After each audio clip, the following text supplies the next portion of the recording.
Hello student, I am Assistant Professor Fatima Tambori and in today's lecture we will learn second chapter process management.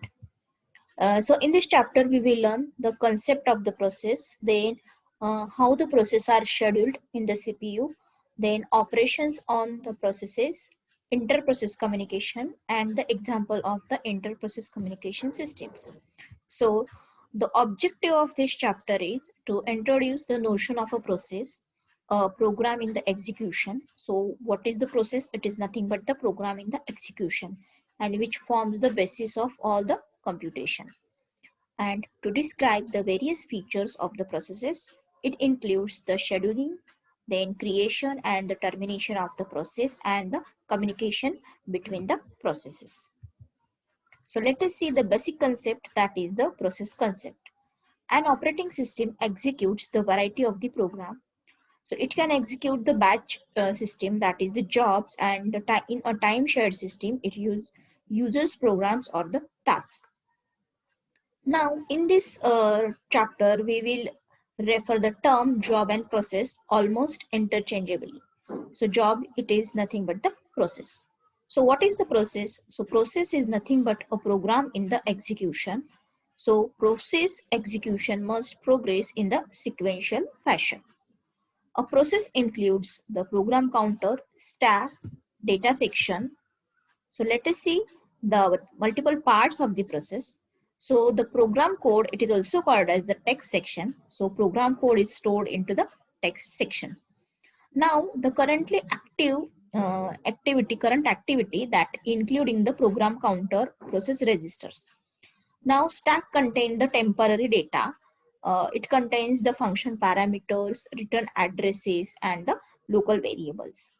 Data section contains the global variables, and heap, it contains the memory dynamically allocated during the runtime. So these are the parts of the process: text section, program counter, then stack, data sections and the heap.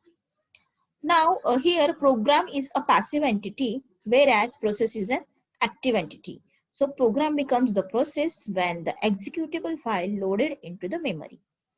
Execution of the program started via GUI mouse click and the command line entry of its name. So one program can be of the several processes. So here we will consider the multiple users executing the same program. So this diagram shows the process in the memory. So here total of four regions are there, four parts are there, stack is there, heap is there, data and text. Now next point is the process state. As a process executes, it changes the state from one state to another. First state is the new state. The process is being created that time it is into the new state. Next state, that is the running state. Here instructions are being executed. That means the process is allocated to the CPU. Now next one is the waiting. So in the waiting state, the process is waiting for some event to occur. Now next one is the ready. The process is waiting to be assigned to the processor. And last one is the terminated. The process has finished its execution. So this diagram shows the process states. So here when it is created, it is into the new state. Okay, now that it is loaded into the memory. At that time it is into the ready state.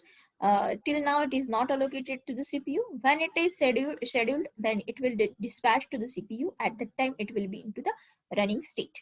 Okay, now from running state, it after completing its processing, it will be goes into the terminated state. That means after exit it will be into the terminated state. Now from running state, suppose particular interrupt occur, at that time the process will service that interrupt and then again go to the ready state. Okay, now suppose the process wants IO or event wait, at that time that will be goes into the waiting state. Okay, and after completing IO or a particular event, it will be goes into the ready state. So this is all about this diagram. Next point is the PCB, that is the process control block.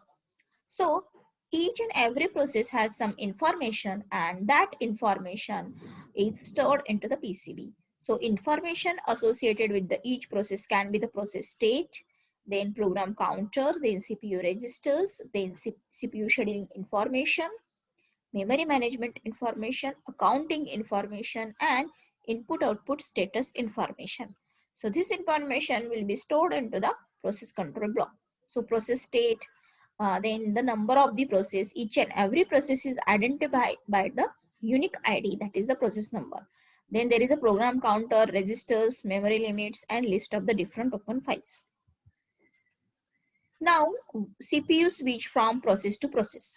Okay, so consider here there are two processes, process P0 and the process P1, and there is a one operating system.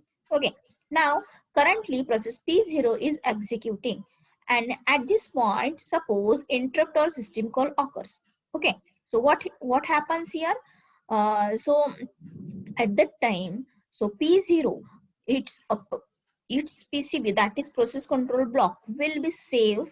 That means current state will be saved into the PCB, and then the state of the PCB of the P1, that is PCB1, that will be loaded into the CPU. That means process P0, when it is performing the interrupt, at that time P1 will executed on the CPU. Okay, so again here suppose for the process P1 interrupt or system call occurs. So what will happen here? It will save its state into the PCB1, and the CPU will reload the state from the PCB0. So such type of CPU switch will be occur from process to process. Thank you.